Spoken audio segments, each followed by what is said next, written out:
అమ్మా కోసం యూట్యూబ్ ఛానల్లో వీడియో మీకు నచ్చితే సబ్స్క్రైబ్ చేయండి. కార్తీక పురాణం 11వ అధ్యాయం. మంథరుడు పురాణ మహిమ. ఓ జనక మహారాజా, ఈ కార్తీక మాస వ్రతము యొక్క మహత్యమును గురించి అనేక ఉదాహరణలు చెప్పియుంటిని. ఇంకనూ దీనిని గురించి ఎంత చెప్పినను తనివి తీరదు. ఈ మాసమందు విష్ణువును అవిసె పూలతో పూజించిన ఎడల చంద్రాయణ వ్రతము చేసినంత ఫలము కలుగును. విష్ణుర్చనానంతరం పురాణ పఠనం చేయించినా వినిపించినా అటువంటి వారు తప్పని సరిగా వైకుంఠాన్నే పొందుతారు. దీనిని గురించి మరొక ఇతిహాసము చెప్పెదను, శ్రద్ధగా ఆలకింపుము అని వశిష్ఠుల వారు ఈ విధముగా చెప్పదొడంగిరి. పూర్వము కళింగ దేశమునకు మందరుడను విప్రుడు గలడు. అతడు ఇతరుల ఇండ్లలో వంటలు చేయుచు అక్కడే భుజించుచు మధ్య మాంసాది పానీయాలు సేవించుచు తక్కువ జాతి వారి సాంగత్యము వలన స్నానజప దీపారాధనాదికములను ఆచారములను పాటింపక దురాచారుడై మెలుగుచుండెను. అతని భార్య మహాసాధ్వి, గుణవంతురాలు, శాంతమంతురాలు. భర్త ఎంత దుర్మార్గుడైనను పతినే దైవముగానుంచి విసుగు చెందక సకలోపచారములు చేయుచు పతివ్రత ధర్మమును నిర్వర్తించుచుండెను. మందరుడు ఇతరుల ఇండ్లలో వంటవాడుగా పనిచేయుచుండెను. ఇల్లు గడవక చిన్న వర్తకము కూడా చేయసాగెను. ఆఖరికి దాని వలన కూడా పొట్ట గడవకపోవుటచే దొంగతనములు చేయుచు దారి కాచి బాటసారులను బాధించి వారి వద్దనున్న ధనము వస్తువులు అపహరించి జీవించుచుండెను. ఒక దినమున ఒక బ్రాహ్మణుడు అడవిదారిన బడిపోవుచుండా నతనిని భయపెట్టి కొట్టి ధనంపహరించుచుండగా అక్కడకు మరొక కిరాతకుడు వచ్చి ధనాశచే వారిద్దరిని జంపి ధనము మూటగట్టుకుని వచ్చుచుండెను. సమీపమందున్న ఒక గుహ నుండి వ్యాఘ్రం ఒకటి గాడించుచు వచ్చి కిరాతకుని పైబడెను. కిరాతకుడు దానిని కూడా చంపెను. కాని ఆ పులి కూడా తన పంజాతో కిరాతకుని కొట్టియుండుట వలన ఆ దెబ్బకు కిరాతకుడు కూడా చనిపోయెను. ఈ విధముగా ఒక కాలమున నలుగురు 4 విధముల హత్యలు చేసి చనిపోయినందున ఆ నలుగురు కూడా యమలోకమున అనేక శిక్షలు అనుభవించుచు రక్తము గ్రక్కుచు బాధపడుచుండెరి. మందరుడు చనిపోయిన నాటి నుండి అతని భార్య నిత్యము హరి నామ స్మరణ చేయుచు సదాచర వర్తినియే భర్తను తలచుకొని దుఃఖించుచు కాలము గడుపుచుండెను. కొన్నాళ్లకు ఆమె ఇంటికి ఒక ఋషి పుంగవుడు వచ్చెను. ఆ వచ్చిన ఋషిని గౌరవముగా ఆహ్వానించి అర్ఘ్యపాద్యాదులచే పూజించి, స్వామి, నేను దీనురాలను, నాకు భర్తగాని సంతతిగాని లేరు. నేను సదా హరినామస్మరణ చేయుచు జీవించుచున్నదానను కాని నాకు మోక్ష మార్గము ప్రసాదించు మని బ్రతిమాలుకోనేను.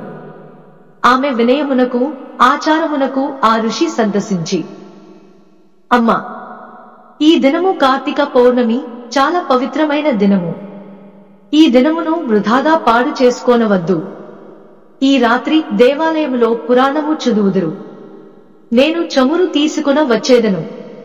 నీవు ప్రమిదను వత్తిని తీసుకుని రావాలయును. దేవాలయములో ఈ వత్తిని తెచ్చిన ఫలమును నీవందుకోనుము అని చెప్పిన తోడనే అందుకామె సంతోషించి వెంటనే దేవాలయమునకు వెళ్లి శుభ్రము చేసి గోమయముచే అలికి ముగ్గులు పెట్టి తానే స్వయముగా వత్తి చేసి 2 వత్తులు వేసి ఋషి తెచ్చిన నూనె ప్రమిదలో పోసి దీపారాధన చేసెను.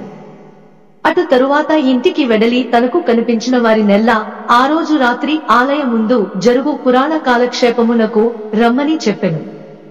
ఆమె కూడా రాత్రి అంతయు పురాణమును వినెను. ఆనాటి నుండి ఆమె విష్ణు చింతనతో కాలము గడుపుచు కొంతకాలమునకు మరణించెను. ఆమె పుణ్యత్మురాలగుట చేత విష్ణుదూతలు వచ్చి విమానమేక్కించి వైకుంఠమునకు దీసికొనిపోయాయి. కాని ఆమెకు పాపత్ముడైన భర్తతో సహవాసము వలన కొంచెము దోషముందట చేత మార్గ మధ్యమున యమలోకమునకు దీసికొనిపోయిరి.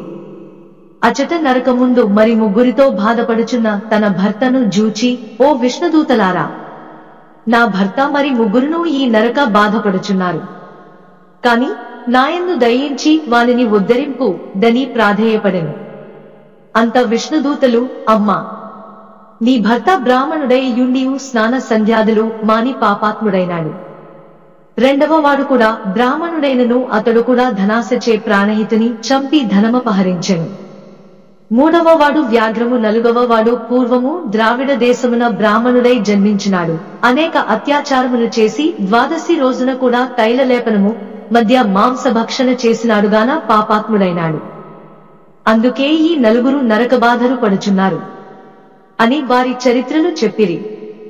అందులకు ఆమె చాలా విచారించి, ఓ పుణ్యాత్ములారా, నా భర్తతో పాటు మిగిలిన ముగ్గురిని కూడా ఉద్ధరింపు దని ప్రార్థించగా, అందులకా దూతలు, అమ్మా, కార్తీక శుద్ధ పౌర్ణమి నాడు నీవు వత్తి చేసిన ఫలమును వ్యాఘ్రమునకు, ప్రమెద ఫలము కిరాతకునకు, పురాణము వెనుట వలన కలిగిన ఫలము ఆ విప్రునకు ధారపోసినచో వారికి మోక్షము కలుగు నని చెప్పుగా అందులకామె అట్లే ధారపోసేను.